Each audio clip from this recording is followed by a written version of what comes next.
Possibility 2, possibility 3, सुभान अल्लाह। ये इन्होंने कंक्लूड कर दिया कि ए भी हो सकता, माजा भी हो सकता, साजा भी हो सकता, कामा भी हो सकता है। तुसी लभदे रहो कि बंदा या तो बाहरों आया सी या अंदर ही सी, या गेट के जरिए लंघ के आया या टप के आया। ये तफ्तीश हो रही है प्राइम मिनिस्टर की, उनके खानदान की।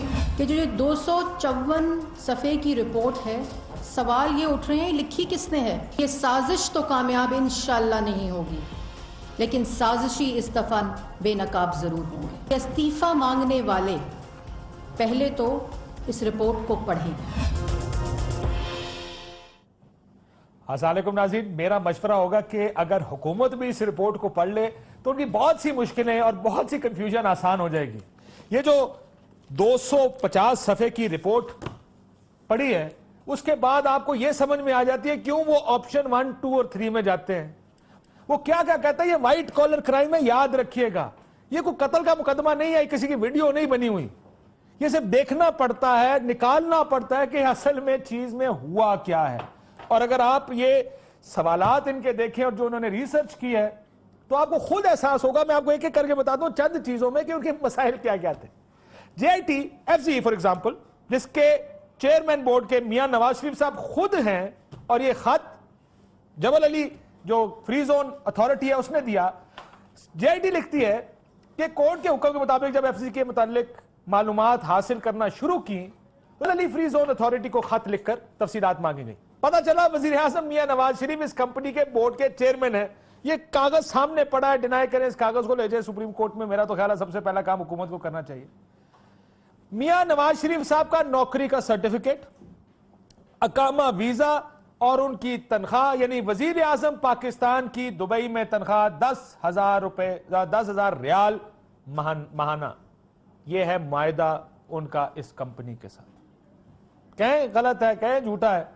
JIT रिपोर्ट में जो HME हिल मेटल एस्टैब्लिशमेंट, एक और फैक्ट्री जो 2006 में लगाई गई, ये उसके बारे में है। रिपोर्ट JIT में कहा गया कि FZ और JIT और फ्लैगशिप कंपनियां, ये तीनों आपस में जुड़े हुए हैं। ये मनी रोटेशन है, पैसा एक से दूसरे, दूसरे से तीसरे और तीसरे से पहले को जाता है। ये सब मियां नवाज शरीफ साहब से जुड़ी हुई है। और नेक्सस का लफ्ज इस्तेमाल किया है JIT ने कि इनका नेक्सस है prime minister of Pakistan. HME क्या है? हिल मेटल एस्टैब्लिशमेंट।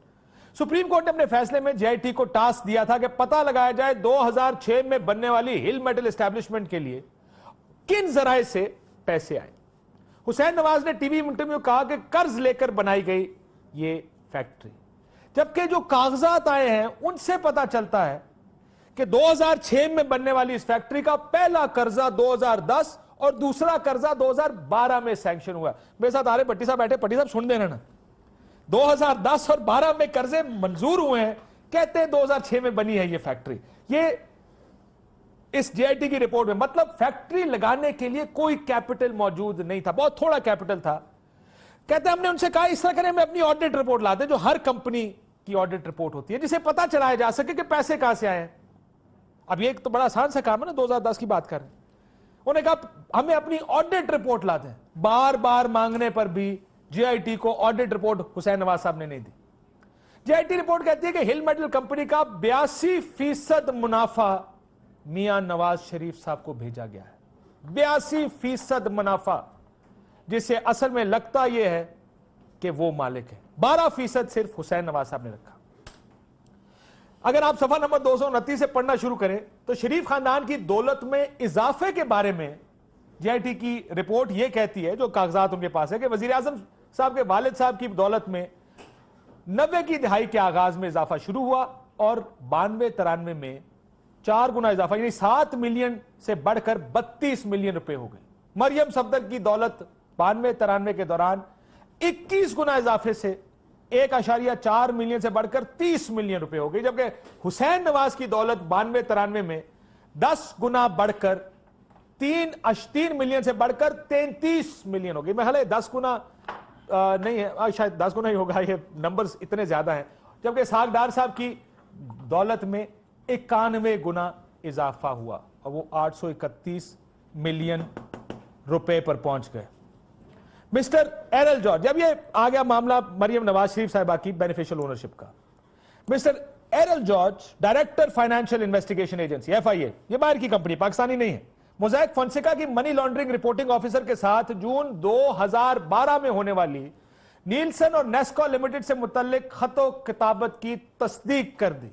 आपको याद होगा कि ये पूछा गया था कि कौन है असल बेनिफिशियल ओनर, उसकी तस्दीक करते कहते हैं कि उन्हें ऑफशोर कंपनियों से मुतल्लिक किसी ट्रस्टी के बारे में नहीं बताया गया।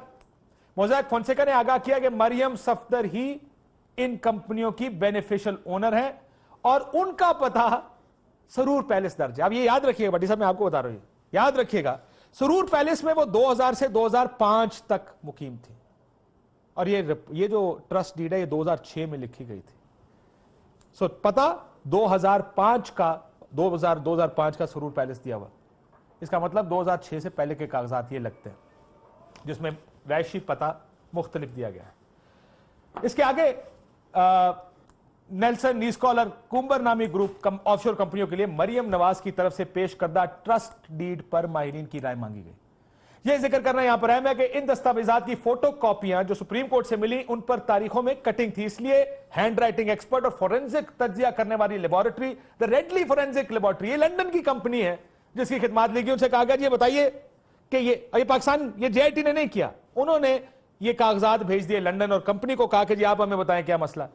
उनका ये कहना था कि जो कैलिब्री फॉन्ट है जिसमें ये रिपोर्ट लिखी गई है ये लंदन की कंपनी का है, जनवरी 2007 से कबल इस्तेमाल में नहीं था। ट्रस्ट डीड पर दस्तखत 2006 के हैं। कैलिब्री फॉन्ट के इस्तेमाल से जाहिर होता है कि ये कागजात 2006 में नहीं बल्कि इसके बाद किसी वक्त बनाए गए। अब ये कैलिब्री फॉन्ट के ऊपर भी एक स्टोरी है बहुत लंबी कि उसका बेटा वर्जन आ गया था, लेकिन वो वर्जन वो है जिसका आम लोगों को पता नहीं होता, जो फ्रीक्स होते हैं कंप्यूटर्स के सिर्फ वो इसका इस्तेमाल करते हैं। अब चले हसन और हुसैन नवाज साहब के तजादात के बारे में।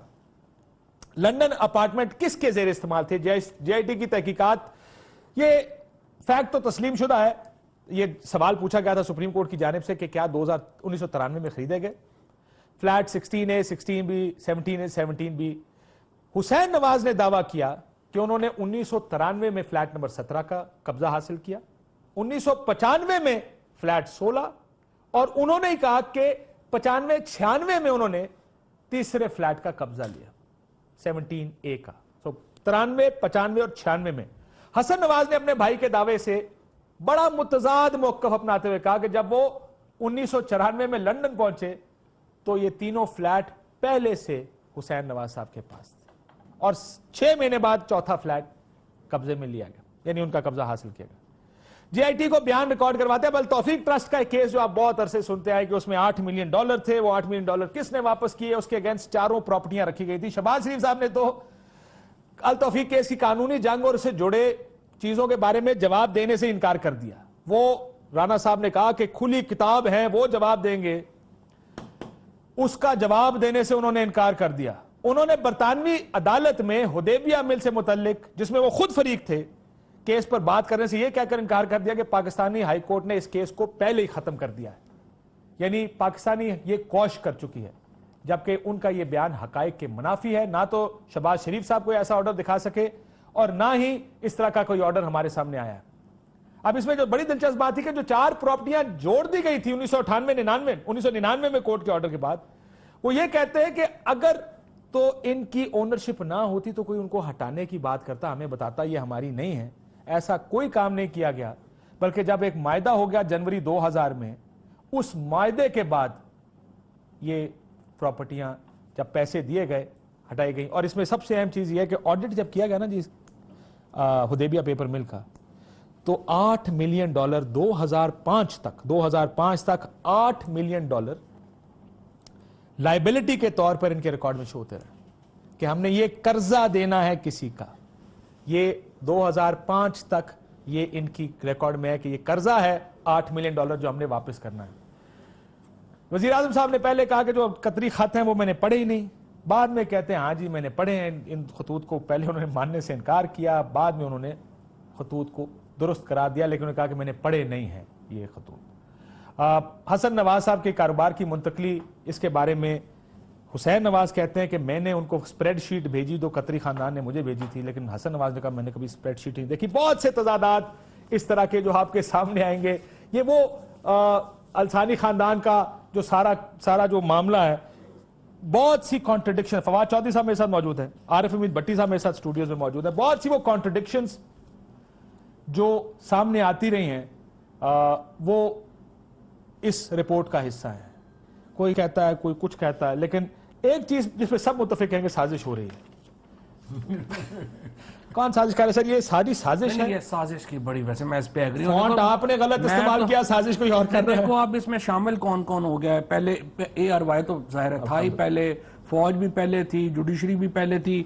बड़ी साहब अब इसमें कैलिबरी यानी माइक्रोसॉफ्ट शामिल हो गया है, कतरी शामिल हो गए हैं, दुबई वाले शामिल हो गए हैं, इमरान खान PTI भी पहले थे, इमरान अपना ये जो सारे लोग हैं ये तो हैं ही हैं।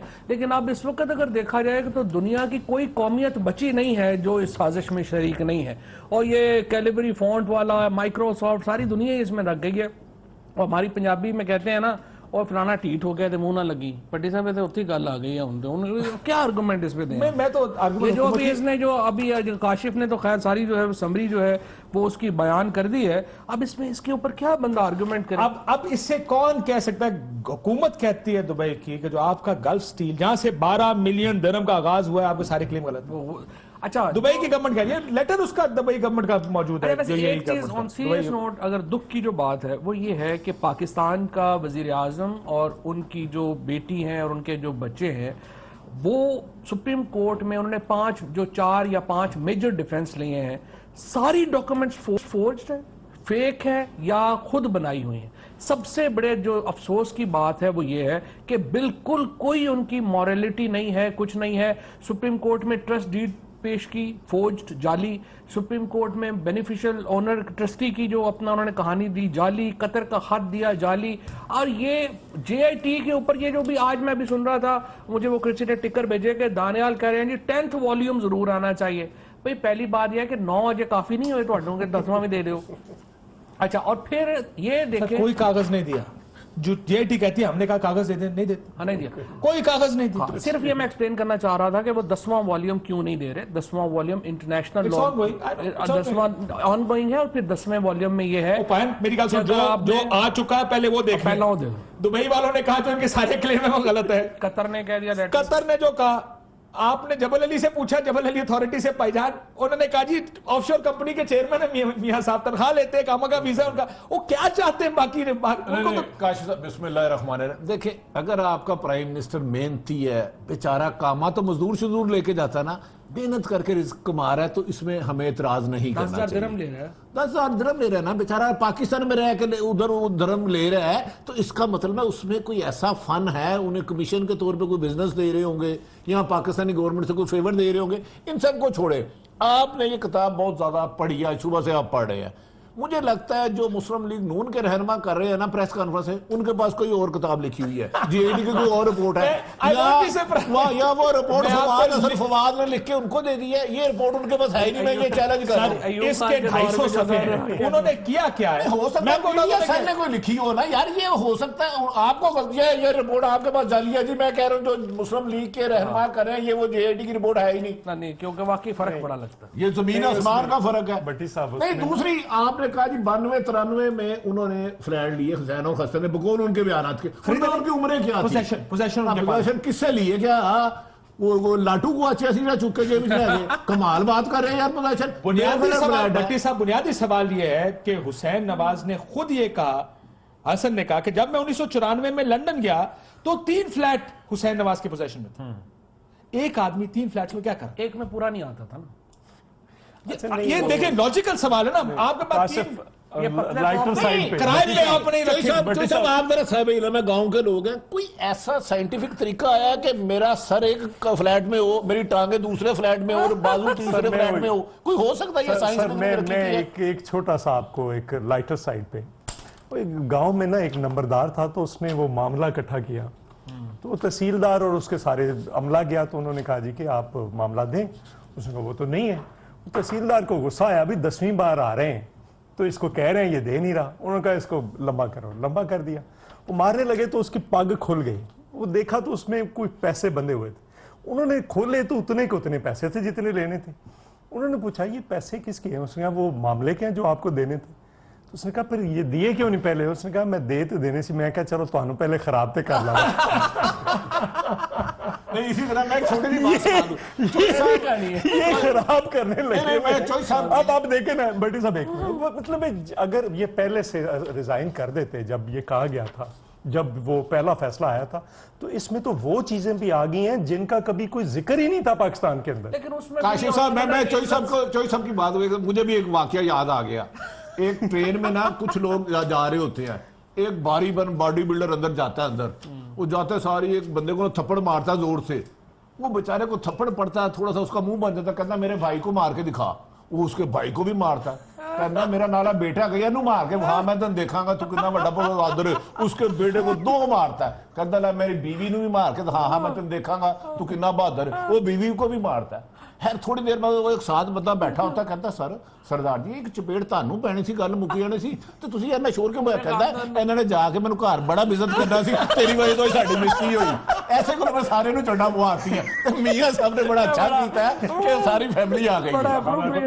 ब्रेक लेते हैं नाज़रीन, यहाँ पे बड़ी बड़ी गुफ्तगू हो रही है। ब्रेक लेते हैं। और यह साहब मुझे यकीन है आपको भी लतीफा याद आ जाएगा, तो ये सुना देना। एक ब्रेक लेते हैं नाज़रीन, ब्रेक वापस आते हैं।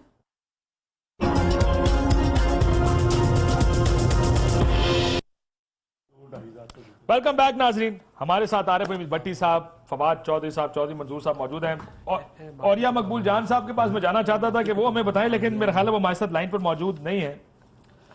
जेआईटी की रिपोर्ट के ऊपर ऐसे बड़ी कमेंडेबल रिपोर्ट है, क्योंकि जिसने अगर पढ़ी है, और इसके मोतरफ मुस्लिम लीग नून वाले खुद भी है। वो कैसे? क्योंकि हर कोई कह रहा है जी ये रिपोर्ट तो 2 महीने में लिखी नहीं जा सकती ये रिपोर्ट लिखने के लिए तो 2 साल चाहिए। क्या क्या कहते रहे इस रिपोर्ट के बारे में? जरा पहले मैं आपको सुनाना चाहता हूं कि इसकी और ये इस रिपोर्ट तारीफ समझे कि उन्होंने कितना बड़ा काम 2 महीने के अंदर मुकम्मल किया। था सुनिए वो क्या कहते हैं। माशाल्लाह बड़ा काम किया जीआईटी ने। इतना काम 6 आदमी अगर 24 घंटे में भी करें तो 2 माह में नहीं हो सकता, और ये 2 माह की तैयारी नहीं लगती, ये तैयारी 1.5 साल की तैयारी लगती। ये रिपोर्ट 60 दिन में तैयार नहीं हो सकती। इसमें जो कंक्लूजन ड्रा किए गए हैं, इसमें जो कहा गया है, ये रिपोर्ट जो है ये पिछले 4 साल में तैयार हुई है मियां नवाज शरीफ। जीआईटी को तो कहा गया था कि पनामा में आने वाले 4 फ्लैट पे तहकीक की जाए। 1962 से लेकर 2017 तक मियां नवाज शरीफ, उनकी फैमिली का तमाम कारोबार वो उसमें ले आए हैं। पता नहीं कब से इसका वो रिकॉर्ड बना रहे थे, ज्यादा मैं नहीं कह सकता। ये सही कह रहे हैं। क्रेडिट उसकी वजह में क्रेडिट दे पहले। नहीं मैं आपको बताऊं, इनको क्योंकि ये जफरुल्लाह ने और ये जो साद रफीक वगैरह है, इनको ये पता है कि 32 रेफरेंसेस फाइल हुए थे नवाज शरीफ साहब के खिलाफ, और ये जो सारी रिपोर्ट आई है ये उन 32 रेफरेंसेस की एक एक बात को सही साबित कर रही है। और ये जो रिकॉर्ड मिला है वो ये अगर ये ICIJ ये 4 प्रॉपर्टीज की ना बताती मलकियत, तो ये पिछले रेफरेंसेस सारे जो हैं इस तरह पड़े रहने थे। ये तो इन्होंने मेहरबानी की कि ये सारा रिकॉर्ड सामने ले आए हैं, और ये बिल्कुल इनकी बात सही है कि ये तो जब पैसे से पैदा हुए हैं माशाल्लाह इन्हीं कामों में लगे हुए हैं। और ये जो जिस तरह से जफरुल्लाह और इसहाक डार टाइप जो लोग हैं ना, अच्छा सबसे वैसे खतरनाक लोग ये होते हैं जो मजहब के लबादे में आके और इस तरह से झूठ बोलते हैं सारा दिन सारी रात। और एक पॉइंट सिर्फ मैं ये साद रफीक का कहना चाहता हूँ कि कल वो कह रहा था कि मैं जी कल कह रहे थे कि जी वो मैं हमारी को जाती दुश्मनी तो है नहीं। अच्छा नहीं सियासी इख्तिलाफ। अब वो कह रहे थे कि जी मैं तकरीर नहीं छोड़ सकता, मैं सियासत जो है वो छोड़ सकता हूँ, तकरीर नहीं छोड़ सकता।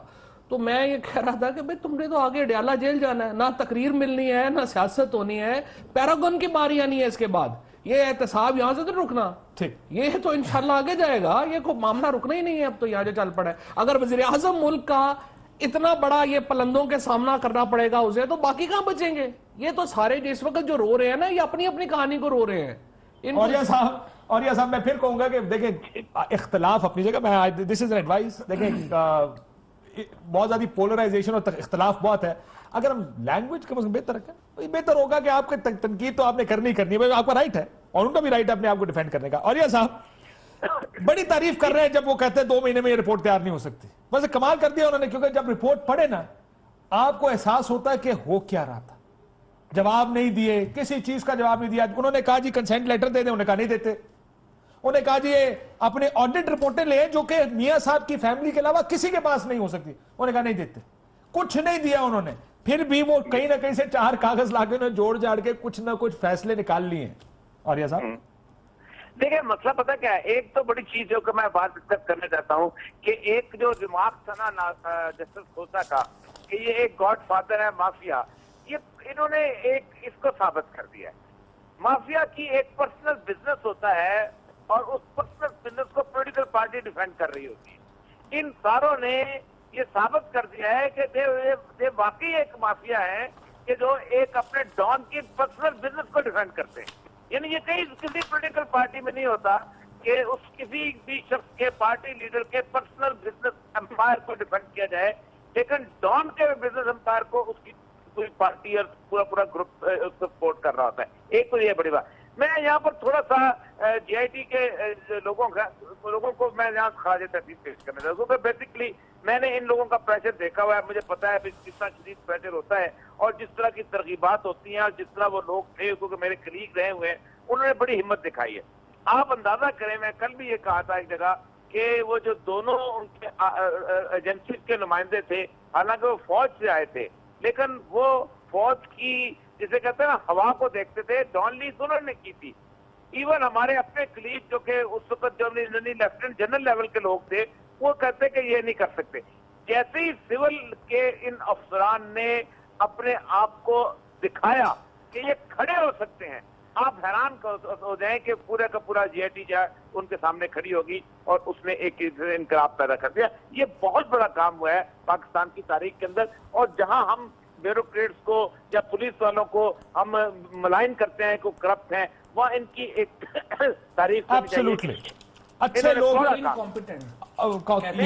ये इन्होंने तो कमाल कॉम्पिटेंट भी है, इन्होंने बड़ी दलेरी से भट्टी साहब काम किया। लेकिन एक चीज आप सोच नहीं सकते, मैंने 12-13 साल काम किया है, इन लोगों ये इनके पैसे करने के टैक्स ही बड़े गंदे, ये बड़े बड़े मीन लेवल तक पहुंच जाने वाले लोग, और उसके बावजूद भी अगर उन्होंने कर लिया, ये वो लोग हैं जो बाद में भी नहीं छोड़ने वाले होते। तो ये बड़ी बात है, इनको खारिज तहसील पे। अच्छा दूसरी बात ये है, तुम्हारे बच्चे वो जो हाशमी ने कहा जमीन तंग कर देंगे। लेकिन भट्टी साहब इस्तीफे के ऊपर बड़ी बात हो रही है, मगर आपसे भी और इधर भी शहबाज शरीफ साहब जब मॉडल टाउन का वाकया, उन्होंने भी कहा जी अगर साबित होगा इस्तीफा दे दूंगा। मियां साहब ने भी कहा इस्तीफा दे दूंगा। ये क्या, सुनिएगा पहले, दोनों इकट्ठा सुन ले। जब उनको मसला आता है वो कहते हैं हम इस्तीफा दे देंगे, जब मसला हो जाता है तो तुम मानते क्यों नहीं? पहले क्योंकि मेरा ख्याल है मियां साहब को इस्तीफा दे देना चाहिए। एक ऐसा मोड़ आ गया, आप कहते हैं गलत है रिपोर्ट, मैं मानता हूं चलें जी 100% गलत जाली रिपोर्ट, लेकिन आ गई है। 2 जज आपको पहले ही कह चुके आप सादिक और अमीन नहीं रहे। बहरहाल सुनिएगा वो क्या कहते हैं। मेरा अपने आप से ये अहद है कि अगर कमीशन की तहकीकात के नतीजे में मुझ पर कोई इल्जाम साबित हुआ तो मैं एक लम्हे की ताखीर के बगैर घर चला जाऊंगा। मुझे इसका जिम्मेदार ठहराया जाता तो 1 सेकंड से पहले मैं अवाम की अदालत में हाजिर होऊंगा, इस्तीफा दूंगा और जो भी मुझे उस तहकीकाती रिपोर्ट में तजवीज़ किया जाएगा मैं उसको मनोन कबूल करूंगा। अच्छा काशी साहब, बड़ी अच्छी गुफ्तगू कर रहे हैं। मुझे फिर एक वाकया याद आ गया। हमारा एक दोस्त था स्कूल में, बड़ा हड हराम, बड़ा झूठा था। वो पीटी, उन दोनों में पीटी होती थी। वो मास्टर ना 5 चक्कर लगवाता था, वो लगाता ही नहीं था। एक दिन टीचर बड़ा गुस्से में आया, उसने कहा मैं कल से ना 10 चक्कर करने लगा हूं, सारे बच्चे 10 चक्कर लगाएंगे। कहता सर ये बड़ा अच्छा आइडिया है। कहता तू तो 5 ही लगाता था। तो कहता मैं फिर 10 कितने लाने ने? साइन तो उन्होंने ना देना था ना दिया। नहीं इस पे आ जाऊं मैं थोड़ा सा, नहीं मैं थोड़ा सा इधर आ जाऊं। अभी ये वो इनके बैरिस्टर क्या नाम, जफरुल्लाह साहब फरमा रहे थे कि उन्होंने कहा सिर्फ मेरे फ्लाइट को फ्लाइट, शायद उन्होंने खुद 13 सवाल नहीं पढ़े। सुप्रीम कोर्ट तो कल भी ये कहा था सवाल फैसला दे पढ़ लो, खुदा दे पढ़ लो। ये सब सवाल नहीं पढ़े। गल्फ स्टील मिल के 4 सवाल गल्फ स्टील मिल के बारे में, एवनफील्ड 4 अपार्टमेंट, कतरी खत्म में था या रियलिटी, ये उन्होंने कहा एस्टैब्लिशमेंट का सवाल। अगर ऐसे नाअहल और खुशामदी लोग मियां साहब के करीब होंगे कि जिन्होंने सुप्रीम कोर्ट के 13 सवाल नहीं पढ़े, तो फिर अंजाम तो उनका यही होगा। फैसला ना मेरी एक दरखास्त है इसके ऊपर, सबसे जो बेहतरीन तबसरा है ना इस सारे मामले के ऊपर, वो सदर पाकिस्तान ममनून हुसैन साहब का है। वो अगर आपके पास शॉट है तो प्लीज अपनी टीम को कहे कि वो शॉट चला रहे, फिर हम चौधरी साहब से जो है ना वो जरा उसके ऊपर बहुत ही जबरदस्त तबसरा किया उन्होंने। जो ममनून हुसैन साहब जो हमेशा खामोश रहते थे, कमाल ही कर दिया उन्होंने। हयात जी उनके बाद ममनून चला दीजिए। करप्ट लोगों में भी दर्जात हैं, कोई बहुत ज्यादा करप्ट है, कोई दरमियाना करप्ट है, कोई तो एक्स्ट्रा ऑर्डिनरी करप्ट है। ये जो एक्स्ट्रा ऑर्डिनरी करप्ट है, कभी आप देखिएगा मनहूस चेहरे होते हैं, मनहूस, अल्लाह की लानत उनके चेहरों पर मौजूद होती है। ये जो पनामा लीक्स है जो आपने देखा है ना, ये मामला जो उठा है, ये भी कुदरत की तरफ से उठा है। आप देखिएगा कैसे कैसे लोग पकड़ में आएंगे।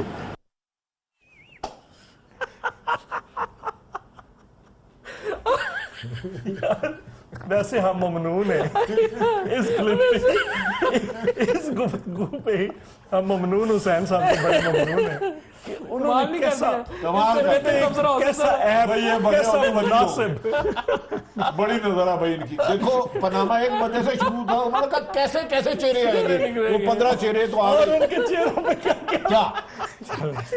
वैसे इस तरह देखिए वैसे लानत की डेफिनेशन ममनून साहब फरमा रहे हैं। देखिए ये ममनून साहब को कह दो हम उधर नहीं जाते। इस्तीफा सर, अब अगर वो इस्तीफा नहीं देते, लड़ने का उन्होंने फैसला कर लिया है, मीटिंग नहीं देखी, वो कहते हैं इस्तीफा हम नहीं देंगे, नहीं, आपका क्या कोई लायमल है? नहीं देखें, अगर पहली बात तो ये है कि अगर इसके बाद भी वो इस्तीफा नहीं देते तो मेरे ख्याल है ये इस रिपोर्ट के अंदर जो कंक्लूजन्स ड्रॉ किए गए हैं उनको भी पढ़ना चाहिए।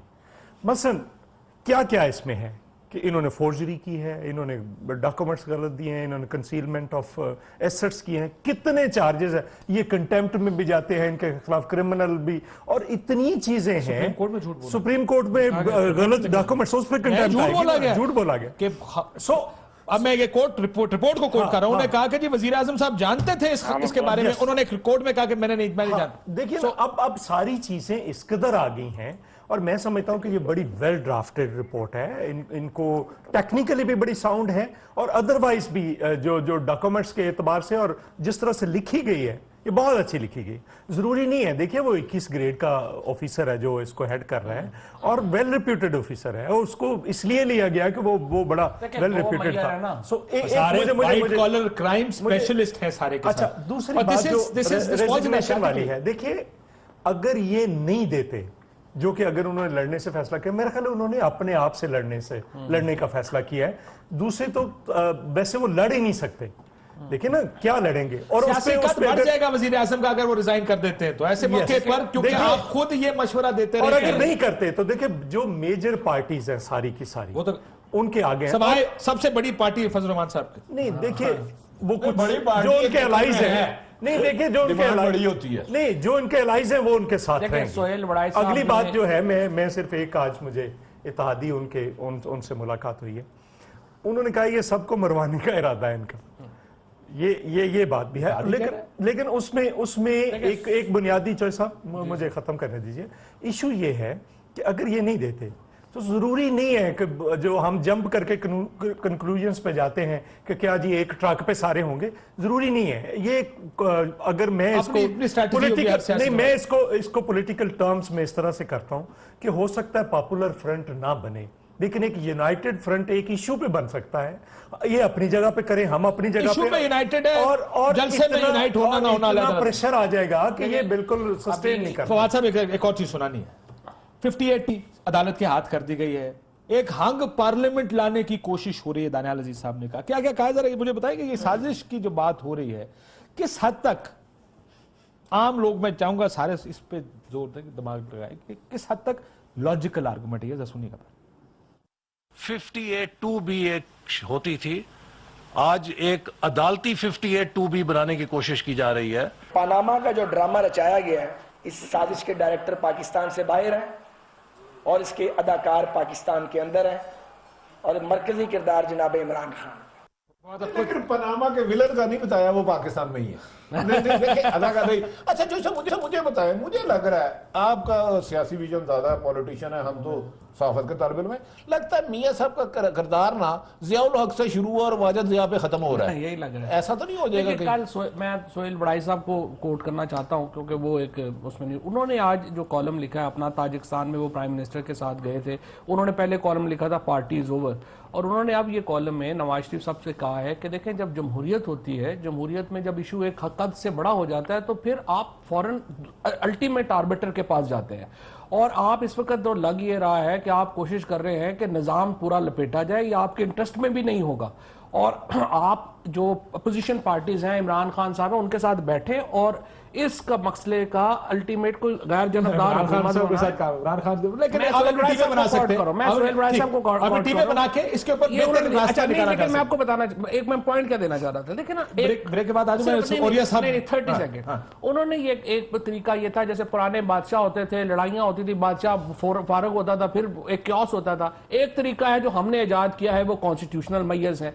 अब मुझे प्राइम मिनिस्टर साहब ने चॉइस ये करनी है कि जाना तो देखिए उन्होंने क्योस में जाना है या उन्होंने कॉन्स्टिट्यूशनल मेजर्स में जाना है, ये उनकी चॉइस है। और ये साहब, अब जमहूरियत क्या है? नारे तो हम सारे बड़े मारते हैं, आजकल मैं देख रहा हूं बड़े लिबरल बहुत लोग ये नारे मारो जी जमहूरियत खतरे में पड़ गई, ये हो गया वो। जमहूरियत है क्या? एक इल्जाम लगा है, 2 जजेस का फैसला आपके खिलाफ है, सुप्रीम कोर्ट के 2 जज हैं, जीआईटी की रिपोर्ट आपके खिलाफ एक FIR है तकरीबन, आप उससे इत्तेफाक नहीं करते, आप समझते हैं झूठी है। तो जमहूरियत क्या कहती है, क्या होना चाहिए? ये नहीं कि आप क्या सोचते हैं। जमहूरियत ऐसे टाइम पर क्या कहती है, आपको क्या करना चाहिए? आपको घर जाना चाहिए, अपने आप को एहतसाब के लिए पेश करना चाहिए, साफ हो तो वापस आना चाहिए, और ये नए इलेक्शन होने चाहिए। यही जमहूरियत कहती है ना सर। देखिए, जमहूरी रवैया तो इनका कभी भी नहीं रहा। मैंने जब पंजाब में आपसे ज्वाइन किया तो आपको याद होगा, तो आपका बेटा जो था उनको उन्होंने चंद दिनों के लिए चीफ मिनिस्टर लगाया था, और उसके बाद उस शख्स को एहसास कराने के लिए कि खबरदार आइंदा कभी सोचना भी ना कि तुम चीफ मिनिस्टर बन सकते हो, उसको हर ब्यूरोक्रेट के दरवाजे के ऊपर उन्होंने दलील किया था। और आज उनको जो खोसा साहब है, बड़े खोसा साहब, आज उन्होंने एक जगह बयान भी दिया है कि मेरे साथ इस वक्त तकरीबन 85 MNA हैं और मेरे साथ नहीं है, ये वो लोग हैं जो छोड़ के चले जाएंगे और मियां साहब खुद तबाह करेंगे। मैं आपको बताऊं, जो यहाँ तक बात नहीं आते, आज रशियन टेलीविजन पे एक स्टोरी चली है और वो स्टोरी बड़ी कमाल की है, वो कैलिबरी फॉन्ट के ऊपर स्टोरी है। रशियन टेलीविजन वालों ने कहा है कि इन्होंने विकिपीडिया में जाके उसको एडिट करने की कोशिश की। आज की थोड़ी बात है, तो कल की स्टोरी है सर। ये बात ठीक है, आज रशियन टेलीविजन में लगाई है, इंटरनेशनल। उन्होंने कहा है कि उन्होंने फोल्ड कर दिया, उन्होंने एडिटिंग हर एक्सपर्ट औरिया साहब ये कह रहा है कि कैलिबरी फॉन्ट इस्तेमाल नहीं हो सकता था। ये 2006 में इस्तेमाल हो ही नहीं सकता था, क्योंकि ये तो ऑफिशियली अवेलेबल नहीं था। ये जीआईटी की भी रिपोर्ट नहीं है, ये तो इंटरनेशनल फर्म ने कहा है, इंटरनेशनल फोरेंसिक। हो सकता है इन्हें गैप का इल्जाम हो, इन्हें पता हो कि 2 साल बाद ये फाउंड आना, उन्होंने पहले ले आए। देखिए, किसी की डार साहब को पता था 2000 में के 2006 में अपार्टमेंट लेंगे। मुझे लग रहा है ये फ्यूचर पढ़ लेते हैं। ठीक, एक ब्रेक के बाद। ये नहीं है, असल मतलब ये है कि ये वहां गए हैं, उसके ऊपर विकिपीडिया के अंदर उन्होंने तब्दील करने की कोशिश की है, तब्दील करने की। यार खुदा का खौफ करो, तुम पे इल्जाम है कि तुम नाम का लड़का जिसने जो मरियम बीबी की विकिपीडिया पेज देखता है, वही उसने अपना जो वो दिया हुआ यूक्रेन का, और वही जो है वो इसके 7 दफा उसने अमेंड करेगा। अच्छा, थोड़ी अकल इस्तेमाल कर लो कि बाकी भी तो लोग बैठे हुए हैं। एक ब्रेक लेते हैं नाज़रीन, के बाद अब आखिर में एक आर्गुमेंट ये दिया जा रहा कि एहतसाब तो हो रहा है, लेकिन आप उसको क्यों, आज जावेद हाशमी साहब ने कहा, मैं प्लीज जावेद हाशमी साहब के पर्सन को मत अटैक कीजिएगा, इस आर्गुमेंट को कोशिश करें इसके ऊपर बात करें कि ना फौजियों का एहतसाब होता है, ना जजों का एहतसाब होता है, इस मुल्क में किसी और का एहतसाब नहीं होता, इलेक्टेड वजीर आजम का क्यों? साथ में मेरा ख्याल है मैंने किसी जगह पढ़ा, उन्होंने कहा कि जी सारे जेलें भी खाली कर देंगे, अगर इलेक्टेड वजीर आजम का भी एहतसाब नहीं करना तो वो लोग जेलों में क्यों बैठे जिन्होंने चोरियां की हैं। तो मैं जानना चाहता हूं कि इन दोनों आर्गुमेंट्स में से सही कौन है? दूसरा आर्गुमेंट मेरा। वैसे ब्रेक लेते हैं नाज़रीन, ब्रेक के बाद वापस आते हैं।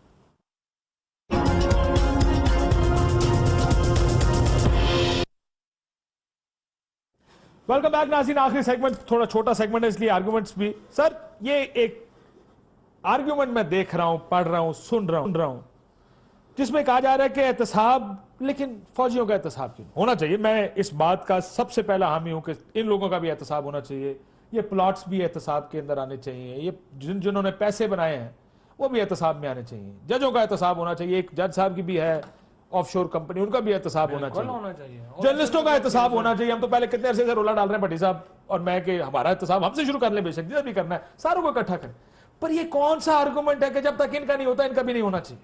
नहीं, देखिए दो चीजें मैं कहना चाहता हूँ। एक मैं समझता हूँ कि अभी भी एक मौका इनके पास है। ये कहते हैं ना कि रिपोर्ट है, ये कहें कि ये गलत है, ये कह रहे हैं ना गलत है, ये कहीं जाकर 17 को ये रिपोर्ट गलत है, ये एक्चुअल ये असल कहानी, काउंटर आर्गुमेंट दें ठीक है ना।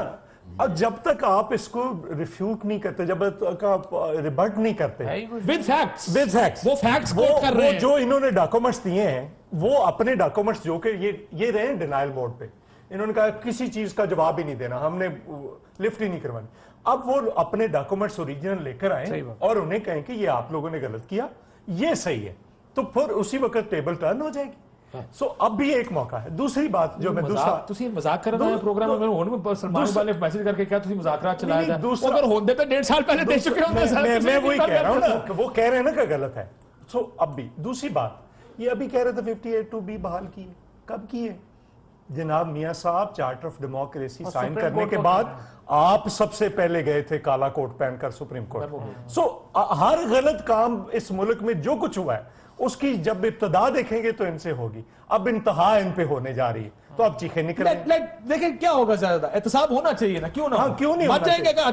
सबके साथ मैं तो मानता हूं कि मेरा वजीर आजम सुरखरू होकर बाहर निकलेगा इस एक फिक्रा यही कहा था ना कि शुरू इनसे करें तो लेकर आए नीचे तक। 30 सेकंड। देखिए पहली बात तो यह है कि बिल्कुल सही कहा चोई साहब ने, जब जिस बंदे ने एहतसाब किसने करना है, वफाकी हुकूमत के पास इख्तियारात हैं, उसका सरबराह अगर खुद मुलज़म है तो वो कैसे एहतसाब बाकियों का करेगा? ये एहतसाब तो वही करेगा ना जिसके अपने हाथ साफ होंगे, जिसका अपना मामला साफ होगा। ये एहतसाब तो अब इमरान खान जैसा बंदा ही कर सकता है, इसीलिए तो डर भी पड़ा हुआ है। इमरान खान खैर करे एहतसाब होगा, ये मुल्क उस रास्ते पे चल पड़ा जहां पे अब किसी ये उसी तरफ जाएगा मुल्क। ये वज़ीरों को भी तो यही मौत पड़ी है। काशिफ साहब गुजारिश है, एहतसाब यकीनन होना चाहिए लेकिन क्रॉस दी बोर्ड होना चाहिए। सिलेक्टेड इंसाफ नफरत को जन्म देता है, लेकिन उसका ये मतलब नहीं कि मैं चोरी करता हुआ पकड़ा जाऊं तो मैं कहूं पहले उस चोर को पकड़ो, लिहाजा मैं पकड़ा गया, मैं हिसाब दूं। और इसमें सहाफत को सबसे पहले आना चाहिए, क्योंकि हम सवाल पूछने वाले हैं, हम सवाल पूछने वाले हैं। तो आपका आ रहा है ना मंडे को आ रहा है आपका एक एहतसाब तो थोड़ा शुरू हो रहा है जेड़ा सोमवार को हम सब तहकीक कर रहे हैं, हमारा किरदार सबसे साफ होना चाहिए। मैं 2 सेकंड मेरे इस सारे आर्गुमेंट के ऊपर ये आपके एहतसाब उनका क्यों नहीं, उनका क्यों नहीं, या तो फिर सारी जेलें साफ कर दें, या तो निकालें उन लोगों को जिनको आपने मुख्तलिफ केसों में सजा दी हुई है, ये कोर्ट्स बंद करें, क्योंकि हम इनका एहतसाब नहीं कर सकते तो उनका एहतसाब क्यों करते हैं? किसी की चोरी, किसी की डकैती, किसी की बेईमानी, किसी की 420, ये मुकदमात बनाने बंद करें, या तो सबके बंद करें या फिर सबको पकड़ने वाली बात करें। ये मत कोई कहे कि इसको छोड़ दें, उसको पकड़ लें, सबको पकड़ें, जैसे कहा अक्रॉस द बोर्ड। इजाज़त दीजिए नाज़रीन, अल्लाह हाफिज़।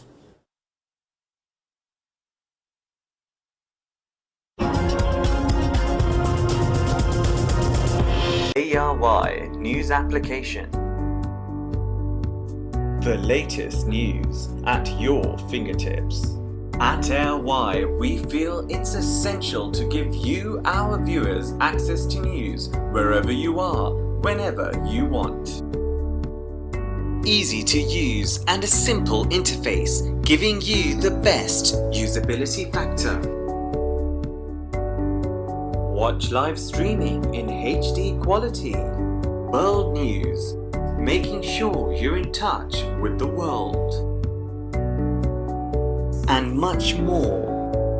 Download our free app now and start watching your favorite programs at your convenience.